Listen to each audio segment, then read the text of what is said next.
You know, when the first trailer for She-Hulk dropped a bit ago, the internet actually seemed to understand how terrible it looked. Your transformations are triggered by anger and fear. Those are like the baseline of any woman just existing. I want to get a gun. Which absolutely shocked me. After a few years of people trudging through the utter trash that was Marvel post-Endgame, all geared up with their jumbo tanks of copium and rose-tinted glasses befitting Elton John, a bit of common sense and honesty was nice to see. Nobody could actually tell you that it looked interesting. Ignoring the vast chasm between the quality of Hulk CGI and Jennifer's, mainly due to Hulk being a reused asset from a real movie and Jen being clearly rushed, there was just nothing to it. Oh look, she's trying to learn how to Hulk. Oh look, she's trying to lawyer while hulking. Oh look, she's struggling with online dating. Oh look, she's probably gonna kill this guy. But also, oh look, horny bait for that apparently massive swath of MCU fans on the internet who have deep-seated mommy issues. Great. I have seen shit that'll turn you white. But here we are, one absolute hurricane of new information from SDCC later with a new She-Hulk trailer. So, is it better? I know what you did. You're a damn predator. All right, just get the hell out of here. I got a goddamn Oh, don't act surprised. She-Hulk trailer 2 looks worse than the first. Structurally, this is a better trailer since it gives you an actual idea of the story. However, that story is unfathomably insulting and painfully eye-roll inducing. The trailer starts with Hulk waking Jen from blissful and annoyingly unrealistic slumber with an air horn, causing her to Hulk out. She inquires about the air horn being necessary, and Hulk echoes the sentiment of the Marvel writing room. For comedy, absolutely. We're subjected to a montage of Jen out-hulking the Hulk. She can throw farther than him, she's more graceful than him, she can even gamma clap better than him, and sends him hurling into a rock. Boy howdy, I sure love we waited since the Incredible Hulk to see Hulk do one of his most iconic moves, just to have it done back to him better by the newbie.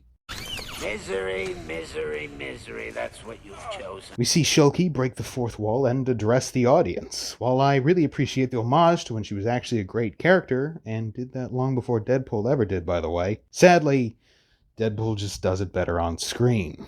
Here, she talks to us but looks confused about it and does a double take before going on as normal. Instead of her actually doing it herself, it's like a compulsion that nobody understands.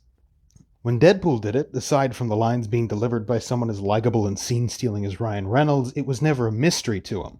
Deadpool knew he was in a movie, just like Shulky knew she was in a comic. This just seems needlessly weird for the sake of weird and follows way too closely to how people parody Marvel humor, using the, well, that just happened kind of jokes. If you want to go back to your life as a lawyer, I respect that.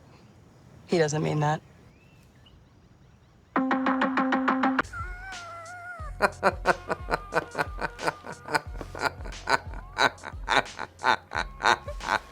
From there, we see Jen being brought in as the head of a superhuman law division, since new superhumans are popping up at a ridiculous rate.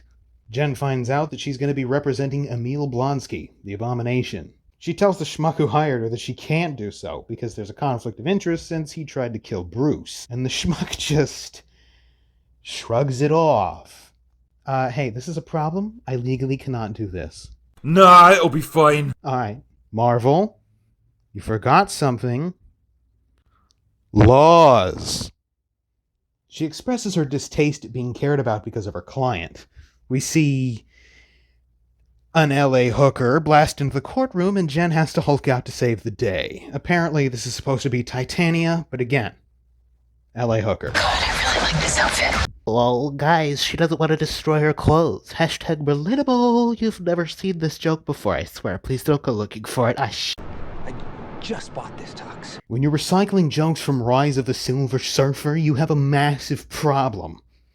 Anyway, she beats Titania and then becomes internet famous. She gets a high from the validation and starts to love life as a Hulk. I personally don't think that's a great message to push, especially if you're banking on kids and specifically young girls to be fans of She-Hulk with the show, but whatever. Anyway, then friggin' Wong shows up, because I guess he's the only actor who's just happy to be here anymore and didn't cost too much. Jen tells Wong that they do everything by the book, to which Wong says, The Book of Ashanti. Am I supposed to think he's a simpleton? Doctor Strange assumed Kamartaj was some totally cut-off place, but Mordo informed him they have Wi-Fi. In that same film, Wong played dumb about American musical artists, and then we caught him with an iPod listening to Beyoncé. He knows how to use an iPod and is in touch with American music and pop culture, but doesn't know what the term by the book means? Or that American law exists? That is one big pile of shit. We see Shulky beat the snot out of these random ne'er-do-wells and... Wait. These sorry bastards are supposed to be the wrecking crew? What? 'Cause fuck them, that's why. Then She-Hulk says this. You know that friend you had in high school who was way cooler than you were attractive? Got all the attention from everyone. Hello. Good Lord. Jennifer's supposed to be in her 30s. She's still hung up on high school? Look, I'm on the younger side here. I got out of that mess just like 2 years ago, and I don't even think about high school anymore. Nobody does. This is just sad. Hulk admits his jealousy. I'm shocked. And then it finally oh god, no, there's a stinger. Oh no, it's Daredevil. Oh, Matt and Charlie, you deserve so much better than this shit. He's wearing a recolored version of his Netflix suit, this time sporting the Uber classic yellow and red colors. And seeing his rubbery CGI double bounce into the scene already makes me long for his amazing practical acrobatics back in the Netflix days. Remember that? Damn, Daredevil was good. Really good. And let's be real, we know we will never get that kind of Daredevil again with Disney at the helm. They will absolutely soften him up and bitchify this once great character played by the perfect actor for the role, and that degradation is almost certainly going to start here.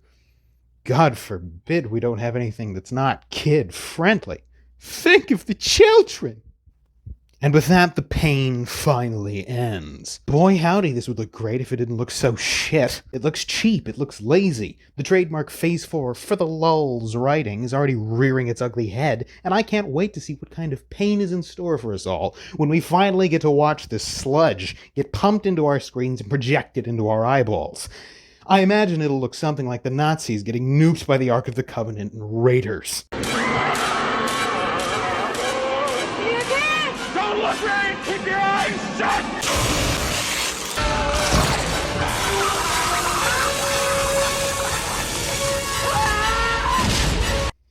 Until then, I'll be looking for something new to rant about. I'll see you in the next one. Same fan time, same fan channel.